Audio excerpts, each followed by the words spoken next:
Após uma fase com Ramon Menezes como técnico interino, a seleção brasileira terá a partir do mês que vem Fernando Diniz na beira do campo pelas eliminatórias. Agora em setembro, o Brasil enfrentará Bolívia e Peru como seus primeiros desafios visando a Copa do Mundo de 2026. Você verá nesse vídeo quais jogadores eu convocaria para esses primeiros jogos. Eu vou mostrar tudo isso para você agora, após a vinheta da seleção brasileira.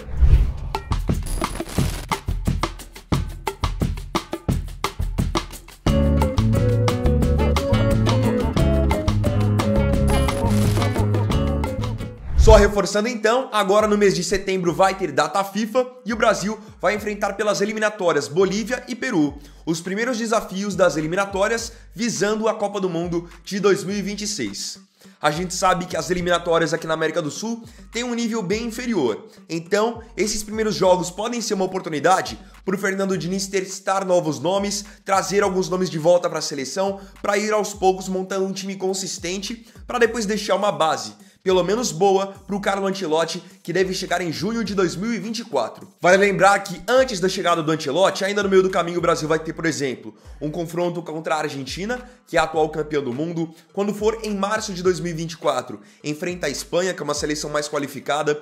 Então eu enxergo que confrontos contra seleções como Bolívia, Peru, Venezuela, devem ser encarados como jogos, claro, que têm a sua importância em termos de pontuação, mas como oportunidades também para testar novos jogadores, para esses jogadores poderem ter uma base e depois chegarem nos jogos mais competitivos. Vamos então aos 23 nomes que eu convocaria hoje para representar a seleção brasileira na primeira data FIFA visando as eliminatórias.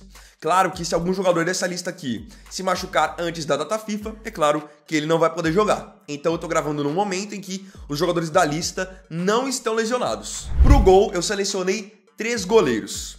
O Ederson, goleiro do Manchester City, que eu acho que é um cara merecedor até de ser o titular nas próximas partidas. Foi agora campeão da Champions e campeão da Premier League com o City.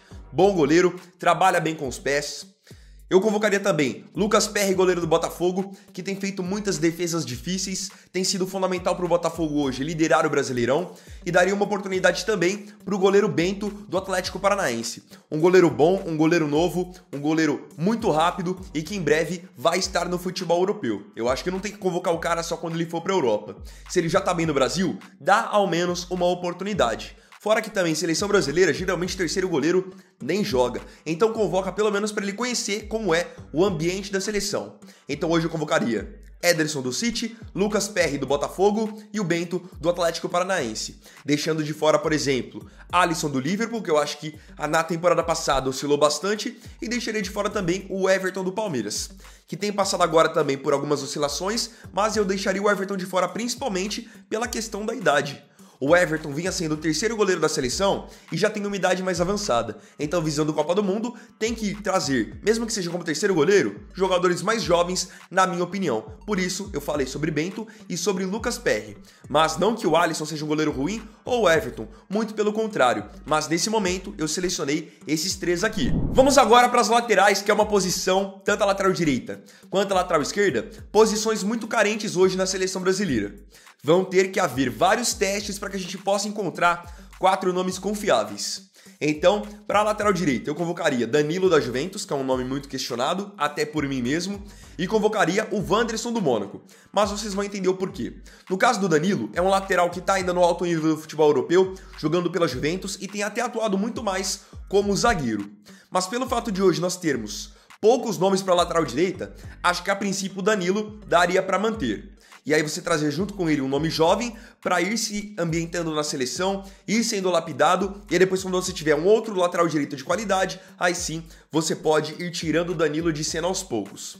Então Danilo seria o nome mais experiente para a posição, e o Wanderson o nome mais jovem, que tem bastante potencial. Jogador do Mônaco de bastante velocidade, bom na bola parada também. É que muita gente só vai dar valor pro Wanderson quando ele for jogar no time top do futebol europeu, mas eu já enxergo bastante potencial nele. Agora, para a lateral esquerda, eu convocaria 2 nomes que seriam novatos na seleção. Caio Henrique, que aqui no Brasil muita gente lembra dele jogando pelo Fluminense, e Carlos Augusto, que aqui no Brasil foi revelado pelo Corinthians, mas hoje está no Monza da Itália. O Caio Henrique é um lateral esquerdo extremamente habilidoso e extremamente técnico. Então o passe dele é muito bom, ele tem muita visão de jogo, e não à toa o forte do Caio Henrique são as assistências. Ele está jogando no Mônaco, curiosamente, junto com o Wanderson. Muito bom de bola o Caio Henrique.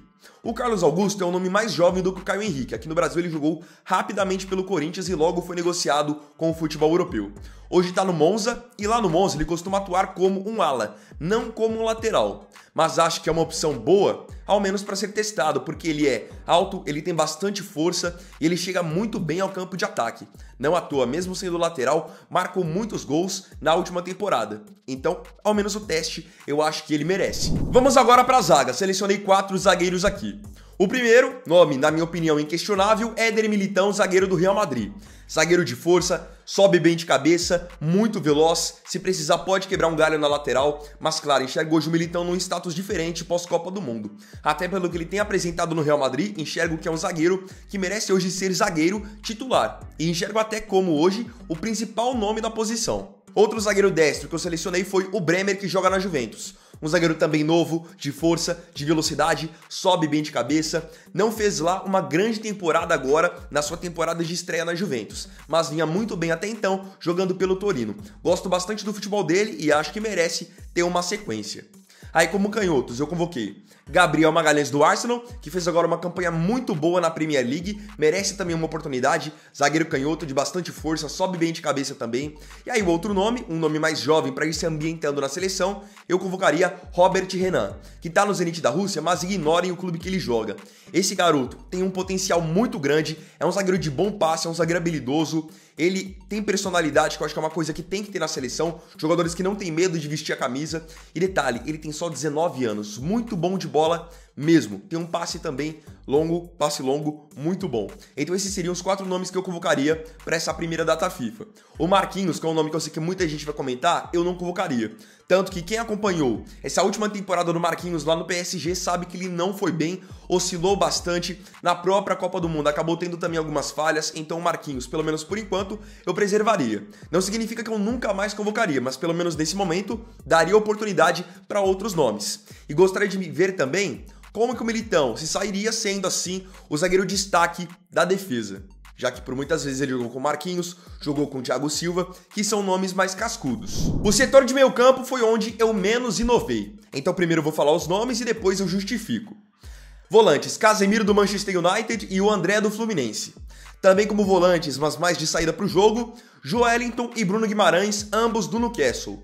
Para armar o time, Neymar do PSG e Rafael Veiga do Palmeiras. Vamos então às justificativas. Casemiro é um nome não só de muita qualidade, mas também que tem uma experiência, tem uma liderança que é muito importante nessa fase de renovação da seleção brasileira. Então o Casemiro acho que é um nome indiscutível. Fora que tem um passe muito bom, chega a bota quando tem que chegar, é realmente o pitbull da seleção brasileira. O André, eu enxergo que seria hoje o seu reserva. É um jogador de bastante qualidade também, tem bom passe, mas e aquilo? É jovem, precisa se ambientar na seleção, ter algumas experiências, e mesmo que fique a princípio no banco, vai ser bom porque o titular dele vai ser o Casemiro. Então ele vai aprender muito também jogando com o Casemiro.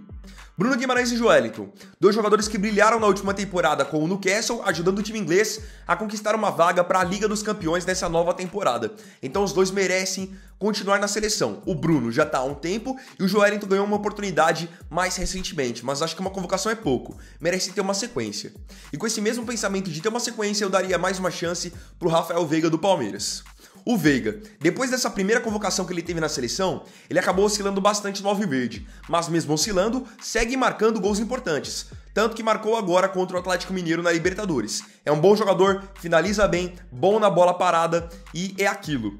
Nessa última vez que ele foi convocado, o Rafael Veiga, ele entrou em momentos em que o time já estava perdendo, ou então entrou por pouco tempo. Eu acho interessante dar mais uma chance para ele, mas vê-lo em mais tempo para ver como ele vai se sair. Agora, no caso do Neymar, sei que muita gente vai contestar pelas lesões, pela idade, muita gente vai dizer que ele não tem mais foco no futebol, mas ainda enxerga o Neymar também como um cara muito importante para a seleção. Vocês querendo ou não, ninguém tem a qualidade do Neymar ainda. E outra, ele também tem essa questão da liderança, da experiência, que acho que junto com o Casemiro soma bastante. Neymar segue sendo um cara, na minha opinião, com uma qualidade fora da curva. Eu sei que muita gente gosta, por exemplo, do futebol do Vinícius Júnior, mas são características totalmente diferentes. O Neymar em si é muito mais técnico, muito mais decisivo do que o Vinícius Júnior. A história e a carreira dele provam isso. Se ele estiver bem condicionado, não estiver lesionado, na minha opinião, tem que continuar sendo convocado, até porque tem idade para isso. 31 anos ainda. Um nome que é figurinha carimbada na seleção brasileira, que eu acabei deixando de fora aqui, foi o Lucas Paquetá. É muito mais gosto pessoal, eu nunca fui um grande fã do futebol do Paquetá, acho que ele oscilou bastante na última temporada também, até pela situação difícil que o West Ham vinha atravessando, mas enfim, nessa convocação eu o deixaria de fora para testar outros nomes, especialmente para dar mais tempo de jogo pro Veiga, que acho que o Veiga é um bom jogador, talvez não do mesmo nível do Paquetá, que muita gente super valoriza porque joga na Europa, mas acho que, por enquanto, pelo menos uma chance, com mais tempo de jogo ele merecia. Agora vamos para os nomes de ataque, onde eu também primeiro vou falar os nomes e depois eu justifico. Vamos lá, para a esquerda, convocaria Vinícius Júnior do Real Madrid e Gabriel Martinelli do Arsenal. Para a direita, Rodrigo do Real Madrid e David Neres do Benfica. Centroavantes, Tiquinho Soares do Botafogo e Vitor Roque do Atlético Paranaense.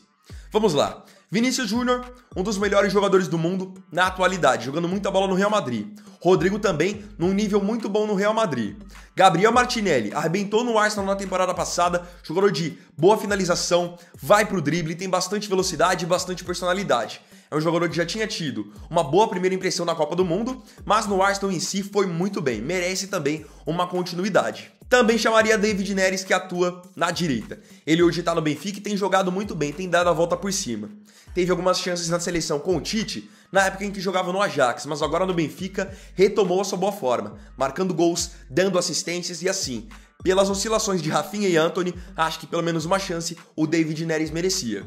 E aí como noves, chamaria o Vitor Roque, que é o nome do futuro, um jogador de muita qualidade do Atlético Paranaense, que tá metendo gol a rodo, e o Tiquinho Soares do Botafogo, que mesmo que seja um nome mais veterano, 32 anos, tá fazendo chover aqui no futebol brasileiro. Artilheiro do Brasileirão, ajudando o Botafogo a ser hoje o líder da competição. Isso não é pra qualquer um. Protege muito bem, quem já viu os jogos do Botafogo sabe. Ele é um jogador de muita força, protege bem a bola, sobe bem de cabeça, mas com ela no chão ele sabe fazer um pivô, tem uma certa habilidade. Só fico meio assim porque no momento em que eu tô gravando esse vídeo, ele não tá com a ausência dele confirmada e não se sabe por quanto tempo ele ficará fora. Mas ele, a princípio, machucou o joelho. Só que hoje, eu acho muito mais justo você chamar o Tiquinho Soares, chamar o Vitor Roque, do que chamar, por exemplo, o Richarlison, que joga no Tottenham lá na Europa, mas quem acompanhou a última temporada dele sabe que ele foi muito mal. Então não acho que só porque ele joga na Europa ele tem que ser convocado, sendo que ele tá numa fase muito ruim. Ao menos eu enxergo assim. Então agora eu quero saber a sua opinião aqui nos comentários sobre os 23 nomes que eu convocaria para essa primeira data FIFA das eliminatórias visando a Copa de 2026. Então põe nos comentários o que você pensa, quem você convocaria, qual jogador na sua opinião você acha que eu esqueci. Põe aí que vai ser muito importante trocar uma ideia sobre isso. Então, bom, galera, esse aqui foi o segundo vídeo dessa segunda. Agradeço profundamente a você pela companhia em mais um vídeo do canal. E não se esqueça, se tiver gostado desse vídeo, deixe seu like, se inscreva no canal, compartilhe, comente e me siga aqui também nas minhas redes sociais. Então é isso, galera, tamo junto, até amanhã e até o próximo vídeo. Fiquem com Deus. Vini Weiner aqui, valeu, falou e fui!